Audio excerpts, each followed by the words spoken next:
जय हिंद। Welcome you all to zero to infinity.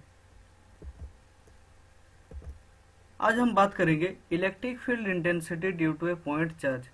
एक पॉइंट चार्ज की वजह से इलेक्ट्रिक फील्ड इंटेंसिटी कितना मिलेगा, उसका वैल्यू कितना होगा, वो हम पता करेंगे। अगर इलेक्ट्रिक फील्ड इंटेंसिटी किसे कहा जाता है या फिर इलेक्ट्रिक फील्ड किसे कहा जाता है आपको मालूम नहीं है, तो आई बटन में आपको लिंक मिल जाएगा या फिर डिस्क्रिप्शन में आपको लिंक मिल जाएगा। वहाँ पे जाके आप वीडियो देख के पता कर सकते हैं कि इलेक्ट्रिक फील्ड इंटेंसिटी और इलेक्ट्रिक फील्ड किसे कहा जाता है। तो चलिए शुरू करते हैं। Electric field intensity due to point charge. यहाँ पे पहले हम थोड़ा जान लेते हैं पॉइंट चार्ज किसे कहा जाता है। पॉइंट चार्ज भी एक तरह का चार्ज ही है, सिर्फ इसको लिया जाता है कि एक सर्टेन पॉइंट में इसका प्लेसमेंट हो, यानी कि एक पॉइंट में ये सिचुएटेड हो, इसी को ही कहा जाता है पॉइंट चार्ज।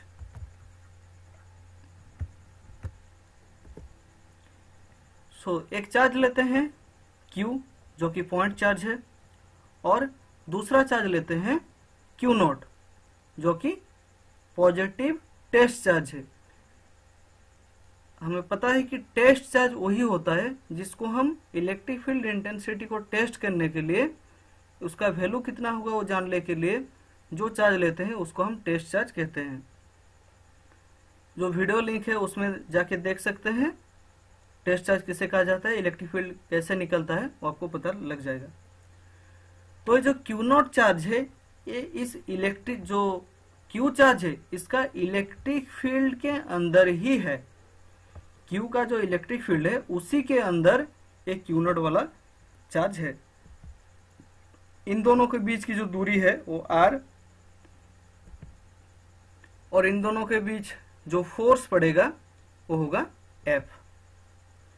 तो फोर्स ऑन चार्ज Q0 पे जो फोर्स पड़ेगा Q की वजह से वो कितना होगा, F equal to 1/4πε0 Q0/r² r cap.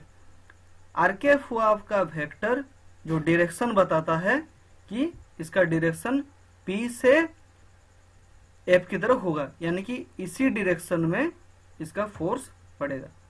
क्योंकि जब हम Q पॉजिटिव चार्ज है, Q चार्ज के पास अगर हम Q0 चार्ज को रखेंगे, ये भी पॉजिटिव है, तो इसको रिपेल करेगा। रिपेल करने से चार्ज इस तरफ मूव होगा।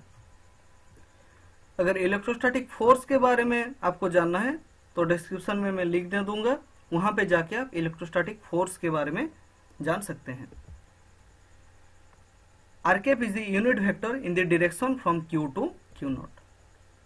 So electric field intensity at P, इस पॉइंट पे इलेक्ट्रिक फील्ड का इंटेंसिटी कितना होगा कि Q0 चार्ज Q चार्ज की वजह से जितना फोर्स एक्सपीरियंस करेगा वही होगा electric field intensity due to point charge at point P। So हमें पता है E equal to F/Q0, E equal to F का वैल्यू 1/4πε0 Q0/r² r कैप/Q0। यहां से Q0 कैंसिल हो जाएगा और हमें वैल्यू मिलेगा E equal to 1/4πε0 Q/r² r cap. अगर हमें सिर्फ मैग्नीट्यूड लेना है तो हम लिख सकते हैं 1/4πε0 Q/r²।